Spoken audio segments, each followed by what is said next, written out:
નમસ્કાર વિદ્યાર્થી મિત્રો, ચેપ્ટર 2 ની અંદર નેક્સ્ટ ટોપિક તરફ જઈએ. આજનો ટોપિક માપનના વિભાગમાં નેક્સ્ટ ટોપિક છે એરર એટલે કે ત્રુટી. સૌપ્રથમ તેની વ્યાખ્યા જોઈએ તો કોઈ પણ પ્રકારની ભૌતિક રાશિઓ, મૂળભૂત ભૌતિક રાશિઓ હોય, સાધિત ભૌતિક રાશિઓ કે પૂરક ભૌતિક રાશિઓ, તેના માપનમાં રહેલી અચોકસાઈને આપણે ત્રુટી કહેતા હોઈએ છીએ. તો માપનમાં ઉદ્ભવતી ત્રુટી સમજતા પહેલા બે વસ્તુ સમજાવી દઉં કે તમારી પાસે કોઈ એક ડિજિટલ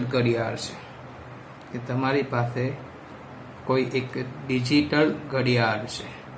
તેમાં કોઈ સમય તમે નોંધો છો. આ સમય છે 10 કલાક 11 મિનિટ 12 સેકન્ડ સવારના AM સમય દર્શાવે છે. હવે તેનું લઘુત્તમ માપ, સૌથી ઓછામાં ઓછું માપ ક્યાં સુધી આપણને દર્શાવે છે એ સેકન્ડ કાંટાની મદદથી લઘુત્તમ માપ 1 સેકન્ડ છે અને એક ડબલ પ્રાઇમ દર્શાવે એટલે 1 સેકન્ડ જેટલું છે એમ કહી શકાય. યસ મિત્રો, એટલે કે સમયના આ માપનમાં આપણે જ્યારે માપન કરીએ છીએ ડિજિટલ ઘડિયાળનું, તો આપણને સ્પષ્ટ એમ કહી શકીએ તો એક સચોટ મૂલ્ય દર્શાવે છે કે ભાઈ 10 કલાક 11 મિનિટ ને 12 સેકન્ડ થઈ છે. યસ મિત્રો, આપણે થોડુંક ઓલ્ડ જમાના તરફ જઈએ એટલે કે એમ કહીએ કે તમે ધારો કે તમારા દાદાની ઘડિયાળમાં સેકન્ડ કાંટો જ નહોતો, ત્યારે ધારો કે એમાં તે સમય 10 કલાક ને 13 મિનિટ દર્શાવે છે. આ છે તમારા દાદાની ઘડિયાળ. યસ મિત્રો, તો હવે જુઓ તો આનું લઘુત્તમ માપ વધુ મૂલ્ય દર્શાવતો મિનિટ કાંટો હતો, એટલે લઘુત્તમ માપ આપણે કહીશું કે અહીંયા લઘુત્તમ માપ છે 1 મિનિટ છે. અહીંયા લઘુત્તમ માપ 1 મિનિટ છે. યસ મિત્રો, તો હવે જુઓ તો આમાં સચોટતા ઓછી મળે છે, આમાં જ્યારે સચોટતા વધુ જોવા મળે છે. તો આપણે એમ કહીએ કે કોઈ રાશિના માપનનું મૂલ્ય તે રાશિના સાચા મૂલ્યની કેટલી નજીક છે તે તેની ચોકસાઈ કહેવાય. કોઈ રાશિના માપનનું મૂલ્ય તે સમય ભૌતિક રાશિનું માપનનું મૂલ્ય તે કેટલી નજીક છે સાચા મૂલ્યની, તેને ચોકસાઈ કહેવાય. હવે જ્યારે આ જ સમયનું માપન છે કેટલા વિભેદન સુધી, કેટલા સીમા સુધી, 1 સેકન્ડ સુધી, 2 સેકન્ડ સુધી, એટલે કે સેકન્ડના સમયમાં કે મિનિટના સમયમાં, એમ તમે કેટલા વિભેદન સુધી કરો છો તે તેની સચોટતા દર્શાવે છે. યસ મિત્રો, હજી એક પોઈન્ટ અહીંયા આપણે બીજો નોંધી લઈએ કે જો ડિજિટલ ઘડિયાળ ધીમી ચાલતી હોય, તમારી ડિજિટલ ઘડિયાળ કેવી ચાલતી હોય? ધીમી ચાલતી હોય, અને દાદાની ઘડિયાળ સમયસર ચાલતી હોય, તો ડિજિટલ ઘડિયાળથી માપેલ સમયમાં ચોકસાઈ ઓછી થઈ જશે. જે અત્યારે સમયસર ચાલતી હતી ત્યારે વધુ ચોકસાઈ હતી, હવે ચોકસાઈ ઓછી થઈ જશે. જ્યારે દાદાની ઘડિયાળમાં ચોકસાઈ વધી જશે. શા માટે? કે ત્યારે સેકન્ડ કાંટાનું મૂલ્યમાં કંઈક ફેરફાર આવતો હશે, ત્યારની આ વાત છે. યસ મિત્રો, તો ત્રુટી સમજતા પહેલા તમે ચોકસાઈ સચોટતા વિશે ખ્યાલ મેળવો. હજી એક વખત હું કહી દઉં છું, કોઈ ભૌતિક રાશિનું માપનનું મૂલ્ય, કોઈ પણ ભૌતિક રાશિના માપનનું મૂલ્ય તમે તે રાશિના સાચા મૂલ્યની કેટલાક નજીક હશો તે તેની ચોકસાઈ છે. અને આ માપન તમે કેટલાક વિભેદન સુધી કરો છો અથવા કેટલા સીમા સુધી કરવામાં આવે છે, કઈ લિમિટ સુધી કરવામાં આવે છે, તેને તેની સચોટતા કહેવામાં આવે છે. યસ મિત્રો, હવે બીજો એક પોઈન્ટ જણાવી દઉં કે ભૌતિક રાશિનું ઉદ્ભવતી ત્રુટીઓના 2 પ્રકારે વિભાજિત કરવામાં આવ્યા છે. તો હવે આપણે એવું લખશું કે માપનમાં ઉદ્ભવતી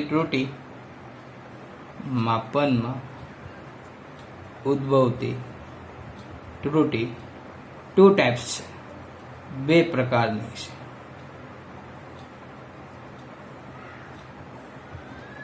યસ મિત્રો, ફર્સ્ટ પ્રકાર છે સિસ્ટેમેટિક એરર, બીજું છે રેન્ડમ એરર. હવે સિસ્ટમેટિક એરરની અંદર પણ 3 ટાઈપ્સ છે. સિસ્ટમેટિક એરર એટલે થશે વ્યવસ્થિત ત્રુટિ, અને રેન્ડમ એરર થશે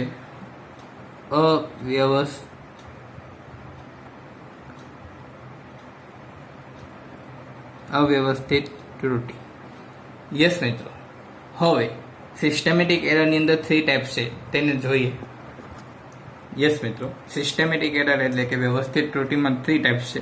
પહેલું છે ઇન્સ્ટ્રુમેન્ટલ એરર, એટલે કે સાધનમાં રહેલ ત્રુટી. ત્યારબાદ છે error due to method of experiment, એટલે આપણે કહી શકીએ કે પ્રયોગ પદ્ધતિને કારણે ઉદ્ભવતી ત્રુટી. અને ત્યારબાદ છે પર્સનલ એરર, એટલે કે વ્યક્તિગત ત્રુટી. ત્રણેય વિશે ત્રુટી શું કહેવા માંગે છે વિસ્તાર વાઇઝ જોઈએ. યસ મિત્રો, ફર્સ્ટ જોઈએ ઇન્સ્ટ્રુમેન્ટલ એરર. તો કોઈ પણ માપન કરતા સાધનની અથવા માપનમાં ઉદ્ભવતી ત્રુટીઓનો ઉદ્ગમો કે કારણો જાણીતા હોય તેવી ત્રુટીને વ્યવસ્થિત ત્રુટી કહે છે, એટલે કે સિસ્ટમેટિક ત્રુટી કહે છે. ફરીથી મિત્રો, સિસ્ટમેટિક ત્રુટીની અંદર વાત ચાલી રહી છે કે માપનમાં ઉદ્ભવતી ત્રુટીઓના ઉદ્ગમો કે કારણો જાણીતા હોય તેવી ત્રુટીઓને સિસ્ટમેટિક ત્રુટી એટલે કે એરર કહે છે. સિસ્ટમેટિક એરર એટલે કે વ્યવસ્થિત ત્રુટી કહે છે. આ પ્રકારની ત્રુટી પ્રયોગ દરમિયાન એક જ પ્રકારની હોય, કાં તો તે ધન હોય કાં તો તે ઋણ હોય. આ પ્રકારની એટલે કે સિસ્ટમેટિક એરર એ એક જ પ્રકારની એટલે કે ધન અથવા ઋણ હોઈ શકે. આવી ત્રુટીઓ ધન અને ઋણ એમ બંને એક સાથે હોઈ શકતી નથી. તેના ઉદ્ગમો જોઈએ. નીચે પ્રમાણે કેટલાક ઉદ્ગમો છે. તો પહેલું છે, ફર્સ્ટ છે સાધનમાં રહેલ ત્રુટી એટલે કે ઇન્સ્ટ્રુમેન્ટલ એરર. યસ મિત્રો, આ પ્રકારની ત્રુટીમાં આપણે નામ પરથી જ જોઈ છે કે સાધનમાં રહેલી કોઈ ખામી કે સાધનના સ્કેલમાં ખામીયુક્ત અંકનને કારણે ઉદ્ભવતી હશે. ધારો કે એનું એક ઉદાહરણ લઈએ મિત્રો, સ્પ્રિંગ કાંટો. દાખલા તરીકે આપણે જોઈએ સ્પ્રિંગ કાંટો. યસ મિત્રો, જ્યારે તમે સ્પ્રિંગ કાંટા પર હજી કોઈ વજન જ નથી લટકાવ્યું ત્યારે પણ તેનો દર્શક એટલે કે જે માપન દર્શાવે છે તે અંક શૂન્યાંક પર રહેવાને બદલે 1 ગ્રામ પર, 2 ગ્રામ પર, 3 ગ્રામ પર રહેતો હોય તો આપણે કહી શકીએ કે અહીં દરેક માપનમાં 1 ગ્રામ જેટલું માપ વધારે આવશે. જો 2 પર રહેતું હોય તો 2 ગ્રામ જેટલું માપ વધારે આવશે. એટલે આપણે કહી શકીએ કે સાધનમાં રહેલી ત્રુટી એટલે કે જે ઉદ્ગમ છે શરૂઆતથી જ આપણે જાણી શકતા હોઈએ છીએ. ત્યારબાદ છે error due to method of experiment. તો જોઈએ આમાં શું છે કે દાખલા તરીકે તમે કોઈ શરીરનું તાપમાન માપવા માટે લીધેલો થર્મોમીટર છે અને તે શરીર સાથે બરાબર સંપર્કમાં આવતો નથી, તો તે શરીરનું સાચું તાપમાન દર્શાવતો નથી. શા માટે? તો આપણે પ્રયોગ પદ્ધતિ ખોટી સાબિત પડી છે, એટલે આપણને સાચું માપન મળતું નથી. ને ત્યારબાદ આવે છે પર્સનલ એરર. યસ મિત્રો, કે પ્રયોગ દરમિયાન જે વ્યક્તિ આપણે અવલોકન લઈએ છીએ કે પ્રયોગ દરમિયાન જે વ્યક્તિ અવલોકનકાર છે તે વ્યક્તિ અવલોકન લેવાની ખાસિયત અથવા નબળાઈને કારણે આ પ્રકારની ત્રુટિ ઉદ્ભવતી હોય છે. ઘણી વખત ધ્યાન બીજી જગ્યાએ ચાલ્યું જતા હોવાથી કદાચ આપણે લોલકના આવર્તકાળ માટે દોલનોની સંખ્યા ગણતા હોય ત્યારે પણ ઘણી વખત આ ભૂલ થતી હોય છે. દાખલા તરીકે આપણે બીજું ઉદાહરણ જોઈએ તો આવું એક ઉદાહરણ તમે યાદ રાખો કે કોઈ વ્યક્તિની આંખની તકલીફ છે અથવા કોઈ વ્યક્તિ જ્યારે આ પ્રયોગ કરતા હોય, સમજો મેં એક પ્રયોગ કહું તમને કે તમે એક લોલક છે તેના દોલનોની સંખ્યા મેળવો છો, ત્યારે તમારી આંખમાં કોઈ રજકણ પડ્યું હોવાથી અથવા તમારું ધ્યાન બીજે જવાથી તમે સંખ્યામાં એટલે કે તમારી આંખને કારણે તમે સંખ્યામાં ફેરફાર આવે છે તેવી એરરને પર્સનલ એરર કહે છે. યસ મિત્રો, નેક્સ્ટ પ્રકાર છે રેન્ડમ એરર, અવ્યવસ્થિત ત્રુટિ. કે પ્રયોગને કરતા પરિબળોમાં અનિયમિત ફેરફારો થવાને કારણે અથવા આગાહી ન કરી શકાય તેવા પરિબળોને લીધે અવલોકનમાં જે ત્રુટિ ઉદ્ભવતી હોય તેને અવ્યવસ્થિત ત્રુટિ કહેવાય. બીજી ટાઈપ્સ ભણીએ છીએ રેન્ડમ એરરની. દાખલા તરીકે લઈએ મિત્રો તો આપણે એમ કહીએ કે તારનો વ્યાસ આપણે માઇક્રોમીટર સ્ક્રૂ ગેજ વડે માપવાનો હોય છે.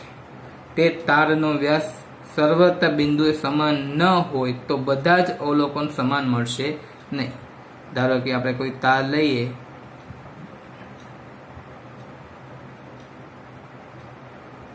જો માઇક્રોમીટર સ્ક્રૂ ગેજની મદદથી જો આનું વ્યાસનું માપન કરવામાં આવે તો અહીંયા કંઈક જુદું માલુમ પડશે.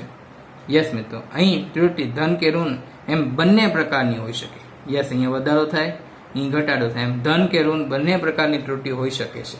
ઘણા બધા અવલોકનોનું સરેરાશ લઈને આ પ્રકારની ત્રુટિઓનો અંદાજ મેળવી શકાય છે. ઘણા બધા અવલોકનો કર્યા બાદ તેનો સરેરાશ લઈને ત્રુટિઓનો અંદાજ મેળવી શકાય છે રેન્ડમ એરરની અંદર. યસ મિત્રો, નેક્સ્ટ ટોપિક તરફ જઈએ કે પ્રયોગમાં ત્રુટિનો અંદાજ તમે કેવી રીતે મેળવશો. તો યસ મિત્રો, એવું યાદ રાખજો કે ત્રુટિઓ ધન અને ઋણ એમ બંને પ્રકારની હોઈ શકે છે, પરંતુ ત્રુટિનો અંદાજ મેળવવા માટે આપણે ઘણા બધા અવલોકનો લેશું અને તેનો સરેરાશ લઈને આ ત્રુટિનો આપણે અંદાજ કાઢી શકતા હોઈએ છીએ. નેક્સ્ટ ટોપિક છે નિરપેક્ષ ત્રુટિ, એબ્સોલ્યુટ એરર. નેક્સ્ટ ટોપિક છે નિરપેક્ષ ત્રુટિ, જેનું નામ છે absolute error. Absolute error. Yes મિત્રો, શું છે એબ્સોલ્યુટ એરર? એના વિશે માહિતી મેળવી કે કોઈ ભૌતિક રાશિના સાચા મૂલ્ય અથવા સરેરાશ મૂલ્ય, કોઈ ભૌતિક રાશિના સાચા મૂલ્ય અથવા સરેરાશ મૂલ્ય અને અવલોકનના તફાવતને અવલોકનની નિરપેક્ષ ત્રુટિ કહે છે. યસ મિત્રો, ફરીથી એક વખત જણાવી દઉં કે સાચા મૂલ્ય અથવા સરેરાશ મૂલ્ય અને અવલોકન કયું મિત્રો? તો પ્રાયોગિક મૂલ્ય ના ઘન તફાવતને તે અવલોકનની નિરપેક્ષ ત્રુટિ કહે છે. દાખલા તરીકે મિત્રો, તમે કોઈ ભૌતિક રાશિનો પ્રયોગ કરો છો, દાખલા તરીકે આ ભૌતિક રાશિ છે એ, તો તેના અવલોકનો અનુક્રમે થશે A1, A2 ... તમે A5 સુધી લખી શકો છો, A7 સુધી લખી શકો છો, ... AN લખો છો. શું મિત્રો આનું સરેરાશ મૂલ્ય A12 વડે દર્શાવી, સરેરાશ મૂલ્યને A12 અથવા આ રીતે બંને રીતે લખી શકાય. આ કૌંસમાં A વડે અથવા A ઉપર ડેશ વડે એટલે A12 વડે રજૂ કરવામાં આવે છે. યસ મિત્રો, હજી જોઈએ તો સરેરાશ મૂલ્ય લઈએ છીએ તો સરેરાશ મૂલ્ય કેટલું થશે? ધારો કે n મૂલ્યો લીધા હોય તો A1 વત્તા A2 વત્તા ...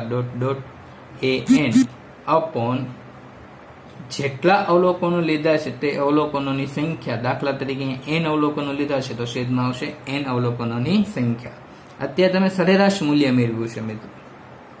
યસ મિત્રો, નેક્સ્ટ. આથી દરેક અવલોકનમાં કંઈક સરેરાશની સાપેક્ષે ત્રુટિ જોવા મળશે, જેને નિરપેક્ષ ત્રુટિ કહેશું.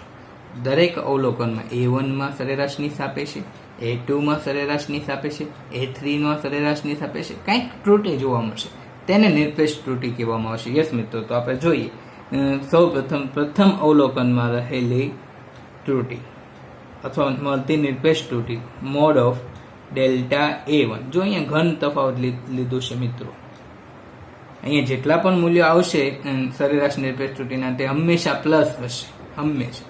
તો મોડ ઓફ ΔA1 બરાબર, યાદ રાખજો મિત્રો, સરેરાશ મૂલ્યમાંથી પ્રથમ અવલોકનનું મૂલ્ય બાદ કરવાનું, ત્યારબાદ બીજા અવલોકનમાં રહેલી નિરપેક્ષ ત્રુટિ એટલે કે મોડ ઓફ ΔA2 બરાબર A12 - A2.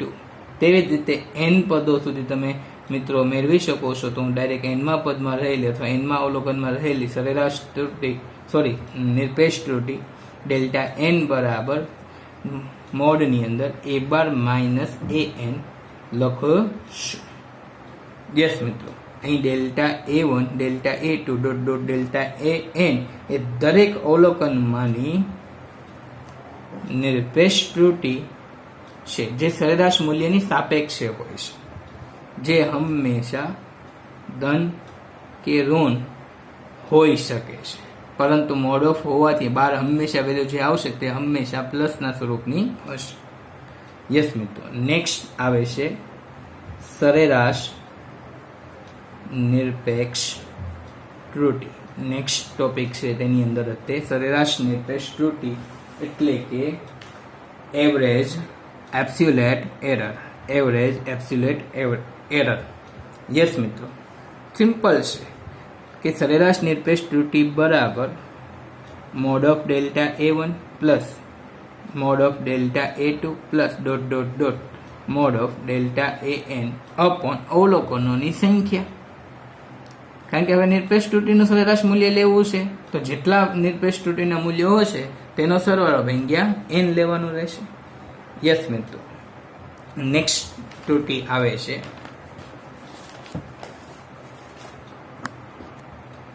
નેક્સ્ટ ત્રુટિ લખતા પહેલા મિત્રો એક વસ્તુ હજી સમજાવી દો કે કોઈ ભૌતિક રાશિનું આપણે એ ભૌતિક રાશિને લીધું છે નું માપન નીચે મુજબ દર્શાવી શકાશે. યસ મિત્રો, તો એ માં રહેલું એ નું માપન એ બરાબર A12 એટલે કે તેનું સરેરાશ મૂલ્ય plus or minus delta A12 વડે રજૂ કરી શકાતું હોય છે.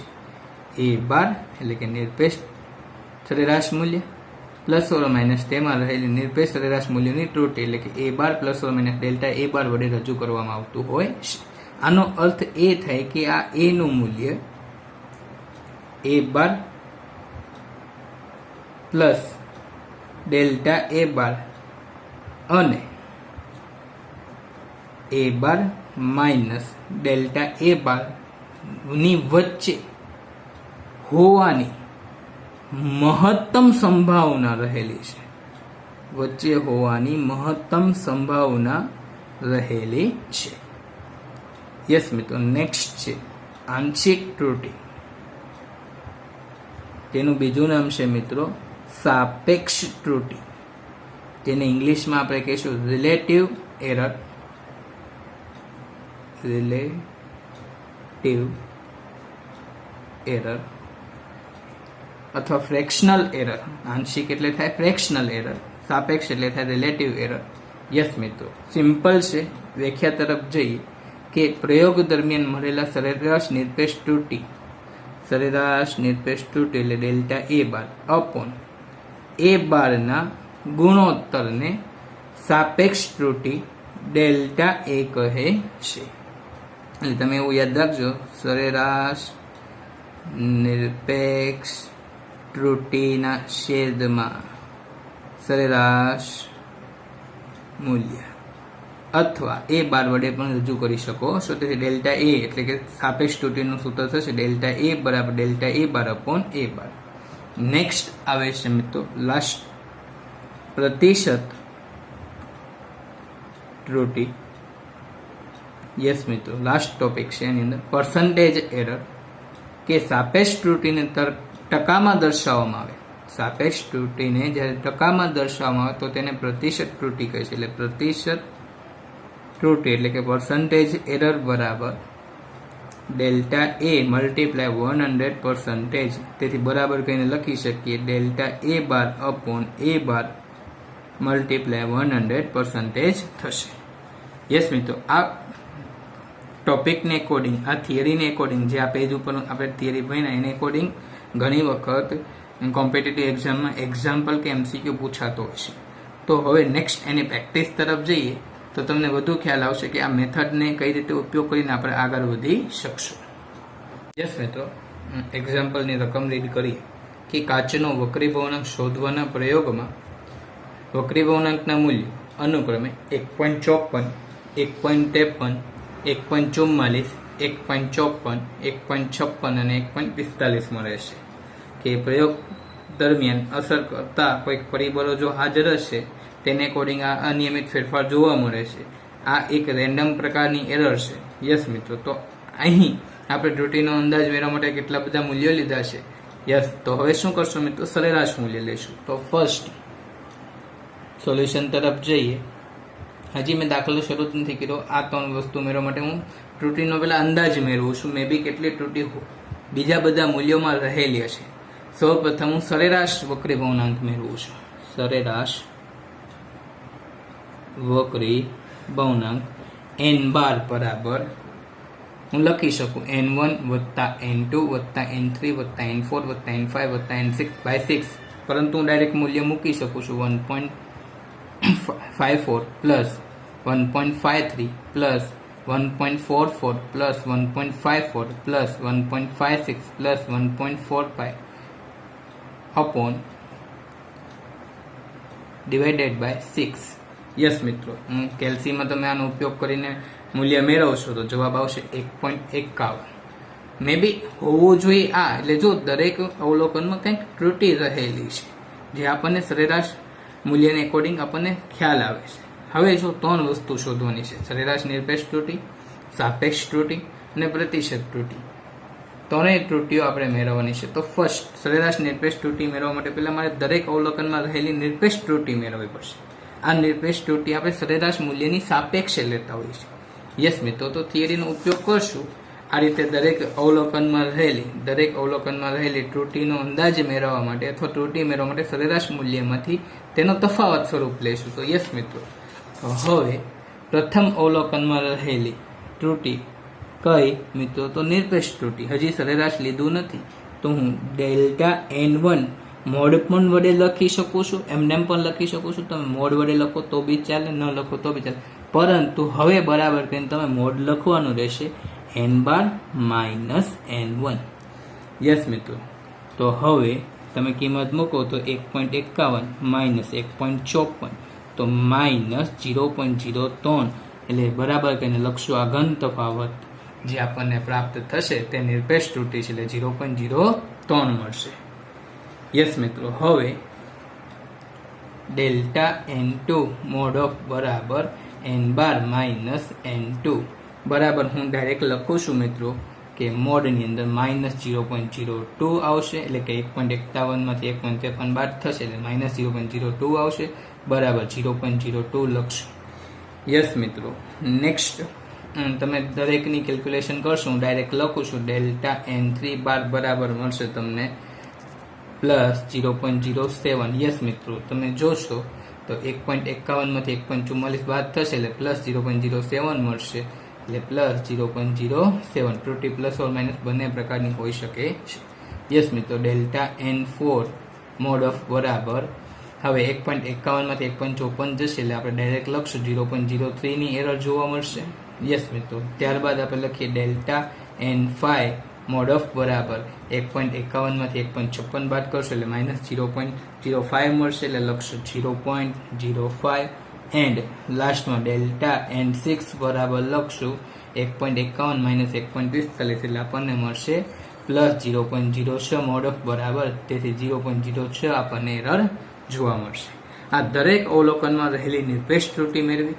હવે ત્યારબાદ આપણે સરેરાશ નિરપેક્ષ ત્રુટિ મેળવી છે. તો યસ મિત્રો, ડેલ્ટા n12 બરાબર દરેક નિરપેક્ષ ત્રુટિનો સરવાળો ભાગ્યા અવલોકનની સંખ્યા, એટલે તમે દરેક સરેરાશ નિરપેક્ષ ત્રુટિનો સરવાળો કરશો તો 0.26 મળશે, અપોન અવલોકનની સંખ્યા 6 છે એટલે બરાબર તમને આન્સર મળશે 0.043, જે આપણી સરેરાશ નિરપેક્ષ ત્રુટિ થઈ 0.043. યસ મિત્રો, હવે સાપેક્ષ ત્રુટિ મેળવવાની છે 2 નંબર કે સાપેક્ષ ત્રુટિ બરાબર આપણે જાણીએ છીએ delta a bar upon a બાર, એટલે અહીંયા લખશું ડેલ્ટા n બાર અપોન n બાર. તેથી ડેલ્ટા n બાર આપણે અહીંયા 0.043 મેળવ્યું છે, જે ઘણી વખત 0.04 પણ લેવામાં આવે છે, અપોન n બારની વેલ્યુ કેટલી છે મિત્રો? 1.51. મિત્રો આની કેલ્ક્યુલેશન કરશો તો તમને 0.03 ની નજીકનું તમને મૂલ્ય મળતું હશે. મે બી કેલ્સીની અંદર 0.02649 ની આસપાસ વેલ્યુ તમને જોવા મળશે, જે આપેલા મૂલ્યમાં રહેલી સાપેક્ષ ત્રુટિ તમને દર્શાવે છે. થર્ડ છે મિત્રો પ્રતિશત ત્રુટિ. તો પ્રતિશત ત્રુટિ એટલે શું? સાપેક્ષ ત્રુટિને જો પર્સન્ટેજમાં ફેરવવામાં આવે એટલે કે ડેલ્ટા n બાર અપોન n બાર મલ્ટીપ્લાય 100%, તેથી 0.03 ને જો 100 વડે મલ્ટીપ્લાય કરવામાં આવે તો આપણને પ્રતિશત ત્રુટિ મળશે 3%, જે આપણું અહીંયા સોલ્યુશન પૂરું છે. પરંતુ હજી બે વસ્તુ ઘણી વખત પૂછાતી હોય છે કે કાચના વક્રી ભવનાંકના મૂલ્યને નિરપેક્ષ ત્રુટિ સહિત દર્શાવો. તો યસ મિત્રો, હું લખી શકું n બરાબર 1.51 જે તેનું સરેરાશ મૂલ્ય છે, પ્લસ ઓર માઇનસ દરેક અવલોકનમાં રહેલી ત્રુટિ કેટલી છે મિત્રો? 0.04 જેટલી. એટલે લખશું પ્લસ ઓર માઇનસ 0.04. યસ મિત્રો, આ મૂલ્ય દર્શાવે છે કે કાચના વક્રી ભવનાંકનું મૂલ્ય 1.51 જેટલું હોય, પ્લસ એટલે કે આપણે પ્લસ લઈએ એટલે 1.55 જેટલું અને માઇનસ લઈએ તો 1.47 જેટલું, તેની વચ્ચે હોવું જોઈએ. પ્લસ ઓર માઇનસને આધારે કહી શકીએ કે અહીં વક્રી ભવનાંકનું મૂલ્ય 1.55 થી 1.47 જેટલું હોય છે. યસ મિત્રો, બીજું આવું પૂછે કે કાચના વક્રી ભવનાંકને પ્રતિશત ત્રુટિ સહિત દર્શાવો. તો લખી શકીએ n બરાબર 1.51 પ્લસ ઓર માઇનસ 3%, કે આ મૂલ્યમાં 3% જેટલો વધારો કે ઘટાડાની ત્રુટિ અવલોકન દરમિયાન રહેલી હશે. આ મૂલ્ય સાથે 3% જેટલી વધારાની કે ઘટાડાની ત્રુટિ અવલોકન સાથે રહેલી હશે. યસ મિત્રો, એક પ્રેક્ટિસ આની પછીના એક્ઝામ્પલની રકમ હું તમને શો કરું છું, જે તમારે જાતે ઘરેથી ગણવાનો રહેશે. યસ મિત્રો, જો એક્ઝામ્પલની રકમ કે ઓહમના નિયમના પ્રયોગમાં જુદા જુદા અવલોકન દરમિયાન એક અજ્ઞાત અવરોધનું મૂલ્ય 4.12 ઓહમ, 4.08 ઓહમ, 4.22 ઓહમ તથા 4.14 ઓહમ મળે છે. તો આ અવલોકનોમાં આપણે નિરપેક્ષ ત્રુટિ મેળવવાની છે, સરેરાશ નિરપેક્ષ ત્રુટિ મેળવવાની છે, સાપેક્ષ ત્રુટિ મેળવવાની છે તથા પ્રતિશત ત્રુટિ મેળવવાની છે. જેના દરેકના આન્સર નિરપેક્ષ ત્રુટિનું મૂલ્ય તમે મેળવશો એટલે દરેક અવલોકનમાં રહેલી નિરપેક્ષ ત્રુટિ અનુક્રમે તમને મળશે 0.02 ઓહમ, ત્યારબાદ મળશે 0.06 ઓહમ, ત્યારબાદ મળશે 0.08 ઓહમ અને ત્યારબાદ તમને મળશે 0.00 ઓહમ. અહીં તમે સરેરાશ જ્યારે મૂલ્ય મેળવતા હશો, અવરોધનું સરેરાશ મૂલ્ય, તે તમને મળશે 4.14 ઓહમ. દરેક અવલોકનમાં રહેલી નિરપેક્ષ ત્રુટિ દર્શાવી દીધી. ત્યારબાદ મેળવવાની છે સરેરાશ નિરપેક્ષ ત્રુટિ, તો તેનું મૂલ્ય થશે ડેલ્ટા r બાર બરાબર લખશું 0.04 ઓહમ થશે. યસ મિત્રો, ત્યારબાદ તમારે સાપેક્ષ ત્રુટિ મેળવવાની છે, તો સાપેક્ષ ત્રુટિનું આન્સર થશે 0.0096 અને પ્રતિશત ત્રુટિનું મૂલ્ય થશે 0.96%. આ દરેક ત્રુટિઓ તમારે જાતે ઘરે મેળવવાની રહેશે મિત્રો.